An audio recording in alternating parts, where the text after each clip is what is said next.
artists. Sun Kill Moon. It's called Four Fingered Fisherman. He's amazing. Every one of his albums has got something magical on it. One of my favourite singer-songwriters, Sun Kill Moon. Look it up. Now, I mean, I know it's all changed now, isn't it?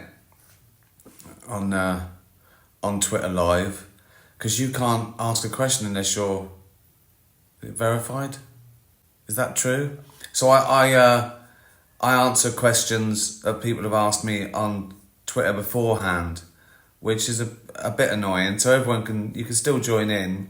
You can just watch. I should make sure it's going out because there's no proof of it going out now because obviously your likes and questions don't come in. Let me just check my feed and see if it's working. Yes, I can see me there. Horrible. I'm not going to look. Oh, there he is. The fat little red-faced, tired old fool. Got loads of questions. Firstly, happy birthday to Betsy, the rescue beagle, who I'm helping to stop animal testing. So yeah, she's 8.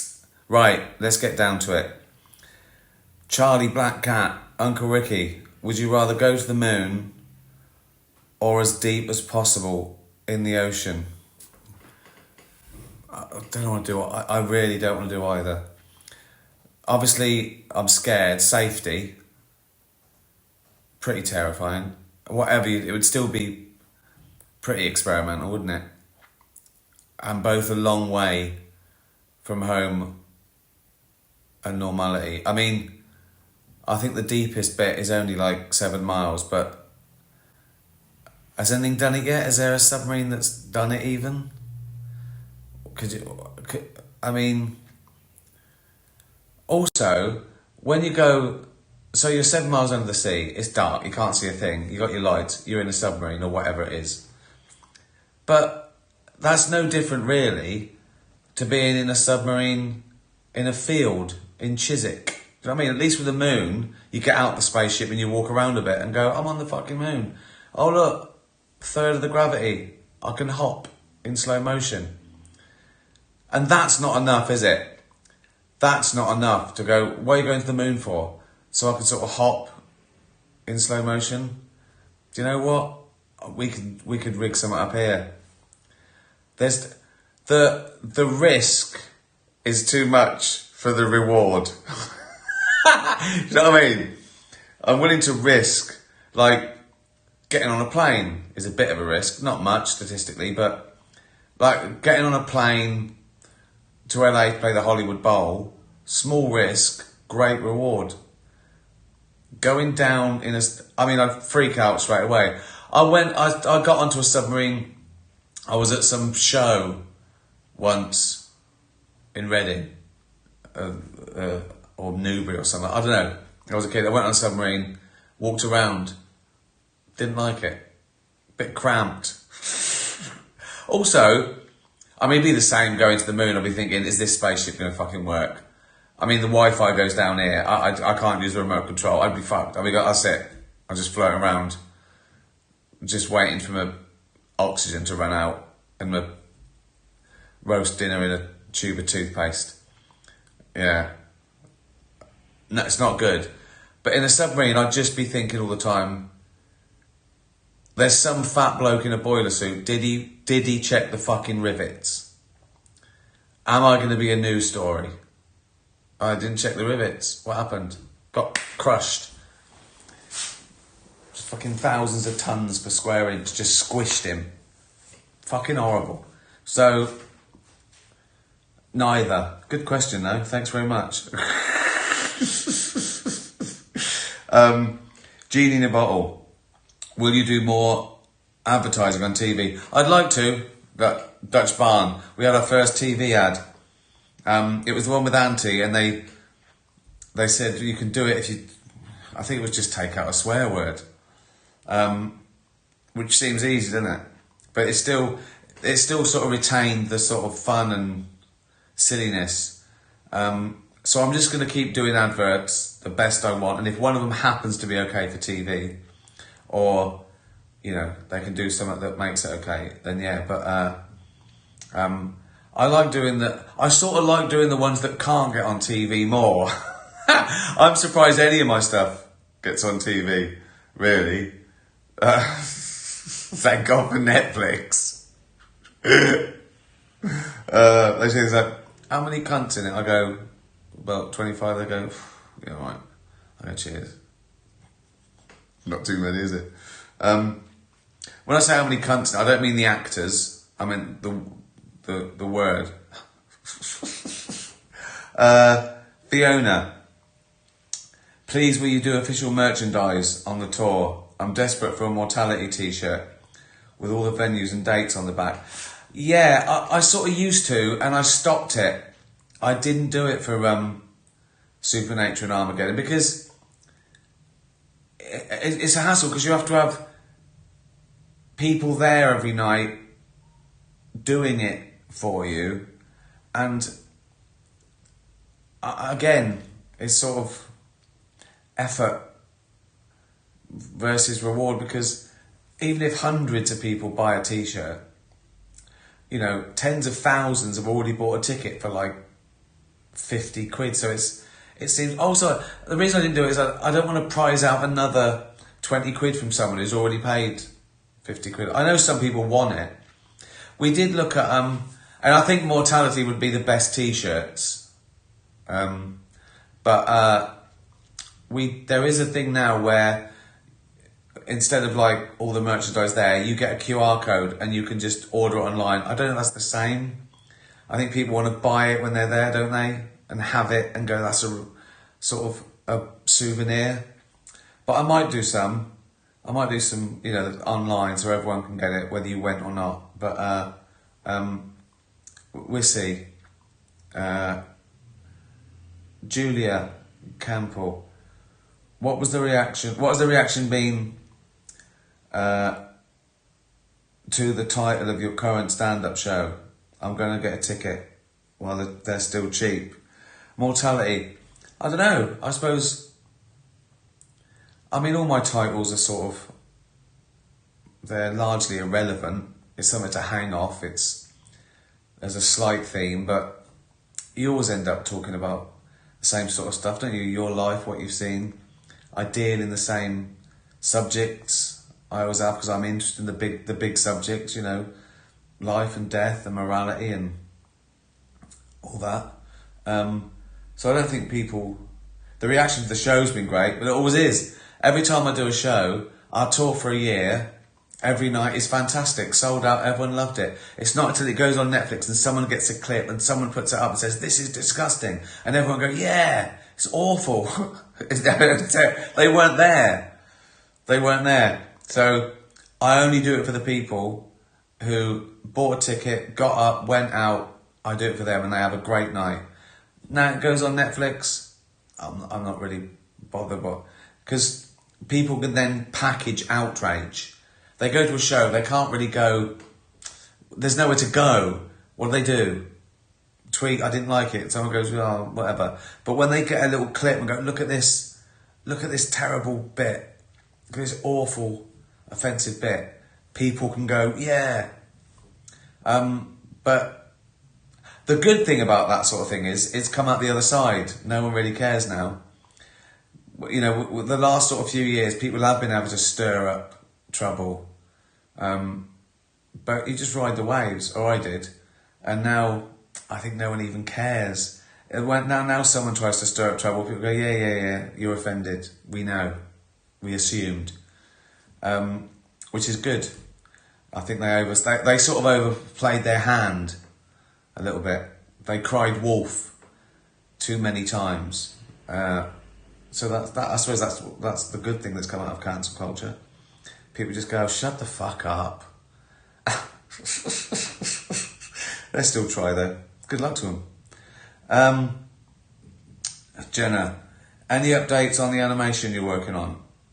It was great to see so many familiar faces recording the voices. No updates really. I mean, we're making an animation about cats, and I've got the usual suspects involved. I'm writing and directing it with obviously a great team of animators and the voices. Kerry Godliman, Joe Hartley, Tony Way, Tom Basden, Diane Morgan. I'm going to forget people. Natalie Cassidy. Oh God. Who else? Andrew Brooks. David Earl. How could I forget David Earl? I just want him in everything I do.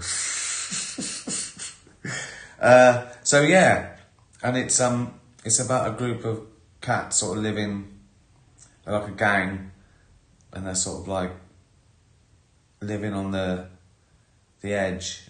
They could die at any time. They'd get run over or starve, and they go through the thinking like they're the warriors. So yeah, that's it. And it'll take a year from when we finish the audio. We're sort of doing it the wrong way round. But yeah, you won't even see anything of it for a year. That's ridiculous, isn't it? But it's going to be great, I hope. All I can say is, whether you like it or not, you might love it, you might fucking hate it, you might think it's terrible, you might try and get it banned, whatever. But whatever you think about it, you will have to say, I haven't seen anything like this. That's all I can guarantee. Which is something, isn't it? You might not see anything like it because it's so shit. Like, I've never seen anything this shit get made. But still.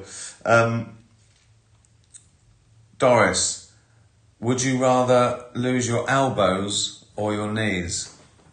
I assume you don't mean like my kneecaps fall off.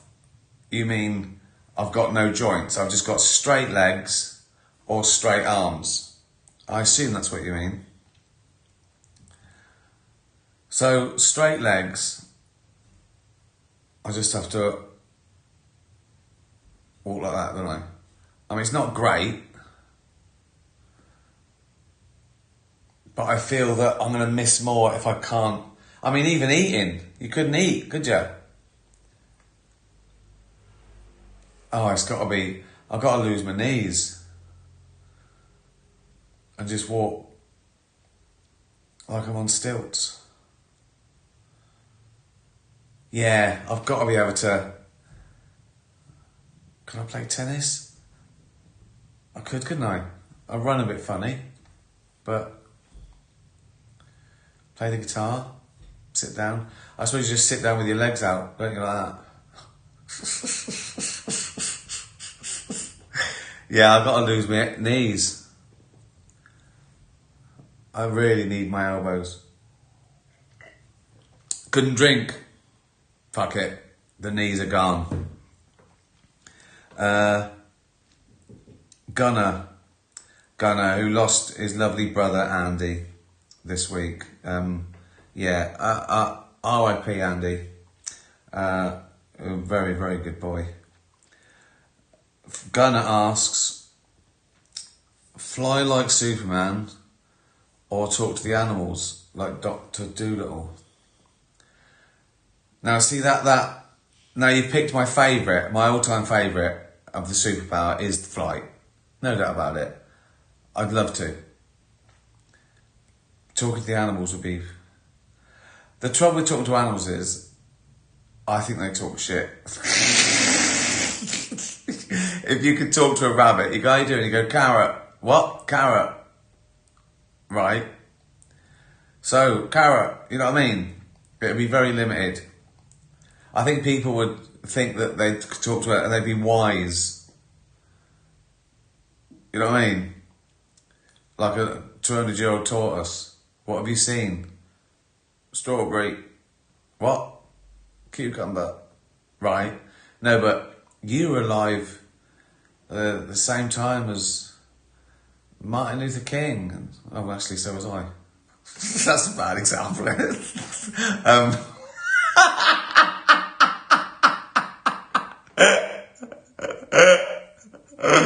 Brilliant. I could have chosen a much better one, couldn't I? Queen Victoria. What was she like? Dandelion. What? Dandelion. Right, this is fucking pointless. Flight. It's got to be flight. Just flying around.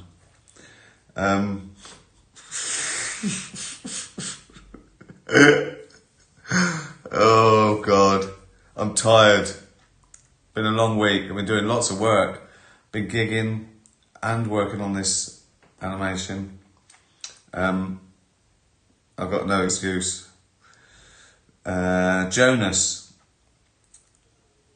One piece of advice to a new stand-up. Oh God. I could give 10, but I think you mean just, if I had to just do one, what would be the most? That's so hard. I mean, there's no advice really, other than just do it. Stage time. Is that advice? Do it loads to be good. That's not advice, is it? You want a little magical bit of insight, don't you? That's like a shortcut. I mean, there is no shortcut either. The more you do, the better you get. Okay. I think stage time is worth 10 times writing time. You've got to have an idea and you might have to hone it a bit. But if you wrote and rewrote a joke 50 times and you never played it to anyone, never said it to anyone, it would not be as good as if you did 50 gigs and did it 50 times. No doubt about it. It's like natural selection. They choose the best bits, the breaths, the whatever. So doing it,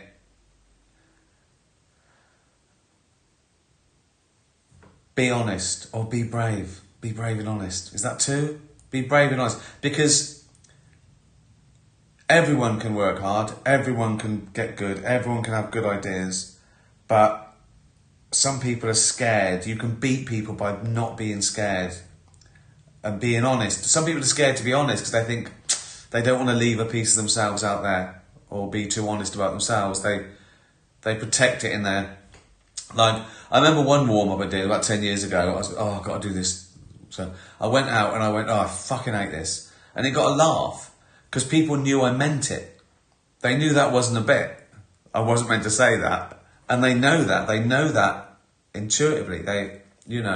So I think being honest is brave. So I'll just say, be honest. Yeah. Textrovert. Did you ever imagine that afterlife would be such a big success? No. As an author, were you worried beforehand that people wouldn't like it or would find it boring, etc.? No one could have the success. No one, because it's beyond anything I've ever done before. It's beyond TV. It was even beyond Netflix when I first started. I think its figures have grown because Netflix has grown as well. So it's just mental. So no.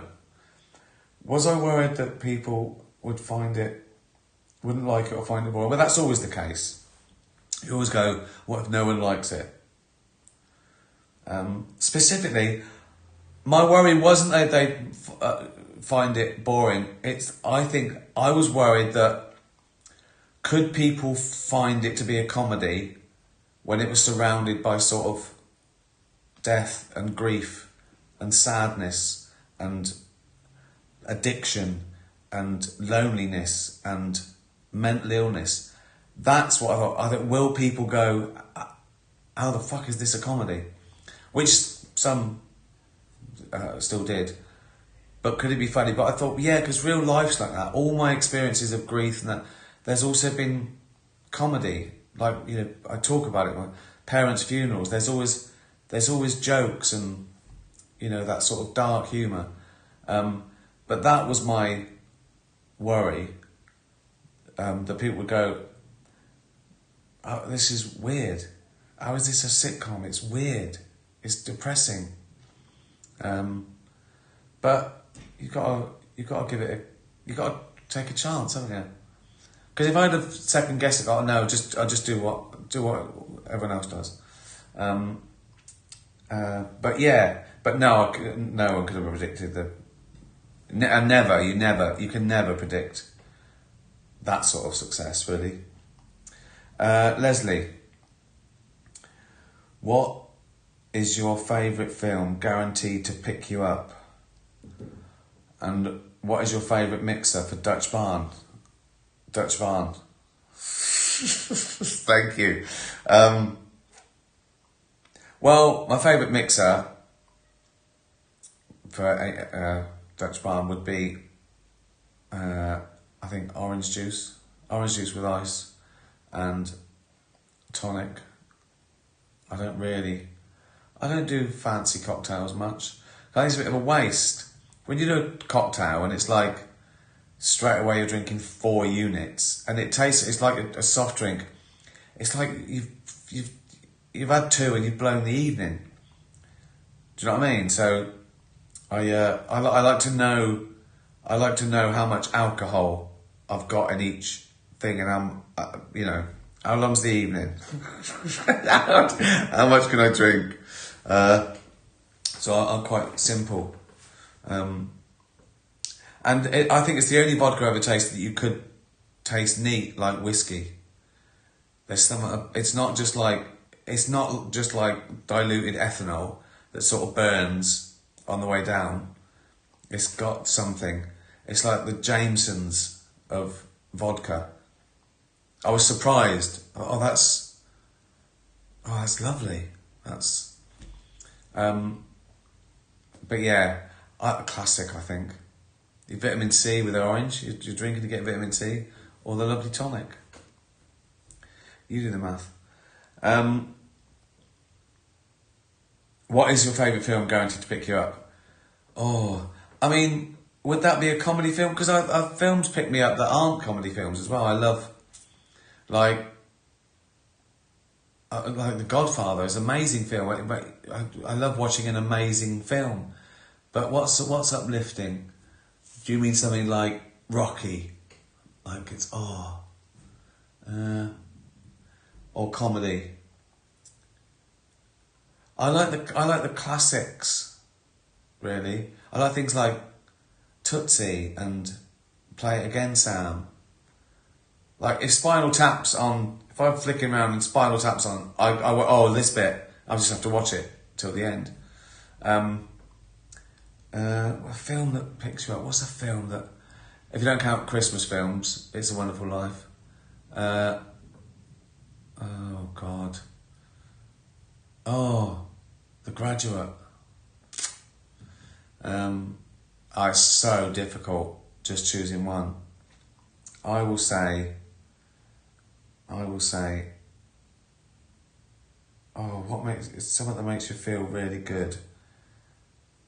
Like there's aeroplane movies that you just always enjoy. You can watch loads of time. Oh, Muppet Christmas Carol. That always makes you feel good, doesn't it? But then it's Christmas, isn't it? Probably. I'll go Tootsie, because it's lovely and guaranteed and mainstream and well done. Yeah. That's funny. Sarah says, what's your favourite Muppet character? Well, it was Robin, specifically from A Muppet Christmas Carol. But then I met Constantine, who wasn't around before that movie, I think. I did Muppets Most Wanted, and I hit it off. I still love the King Prawn. I love them all, but I think we bonded, me and Constantine. I wish he was here now. Do you know what I mean? I wish he just lived in a cupboard. Because he wanted to. If he wanted to live out, he could. But he'd probably want his privacy, wouldn't he? is a frog.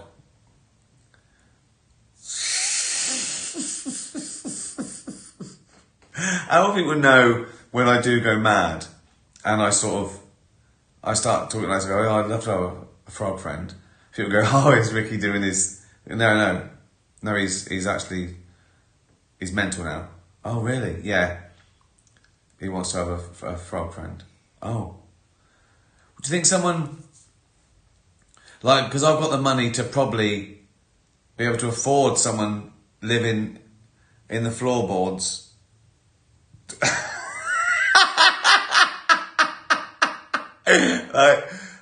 I don't leave my fortune to anyone.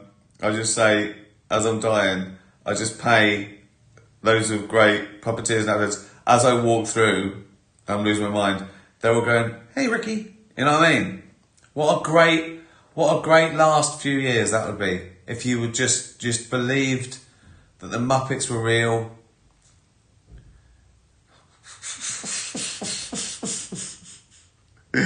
Oh God, what a load of bollocks this is.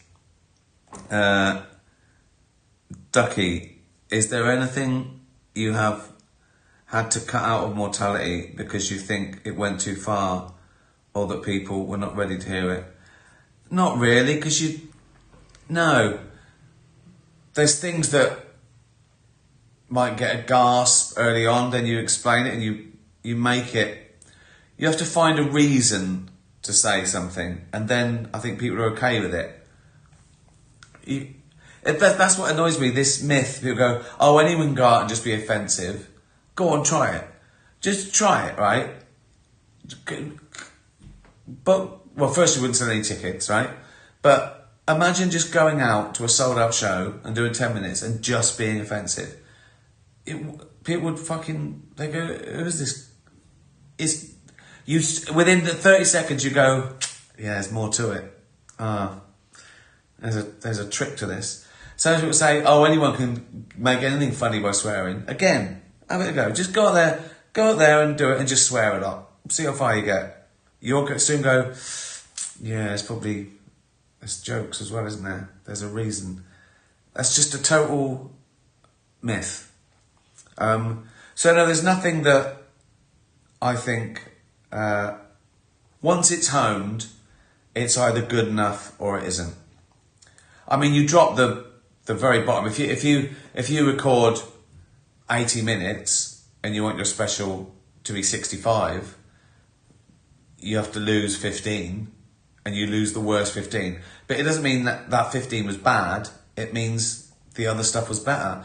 And I've done that. I've cut things, and then the next tour I've started them again and I've got them better, and they've made it because they're the best stuff. So it depends. Anything can happen. No, there's nothing that I'd. You cut if the reason sometimes you cut things because something happened in the world. Like you could be doing a great routine about something or someone, and then another of that something. So I could be talking about an earthquake, and then an earthquake happens that night, and you go, better not do the earthquake stuff. Do you know what I mean? Or you're talking about someone and they die. You go, I'll probably drop that bit tonight.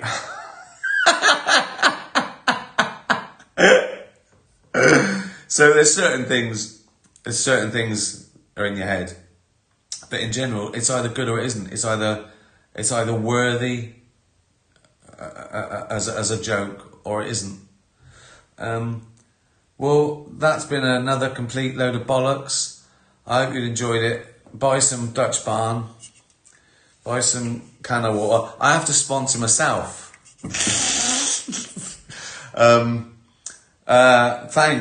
Thanks for following. Thanks for retweeting things and be nice to animals. Tatty bye, everyone. I've got to turn this off now. I've got it. I've nailed it. Tatty bye.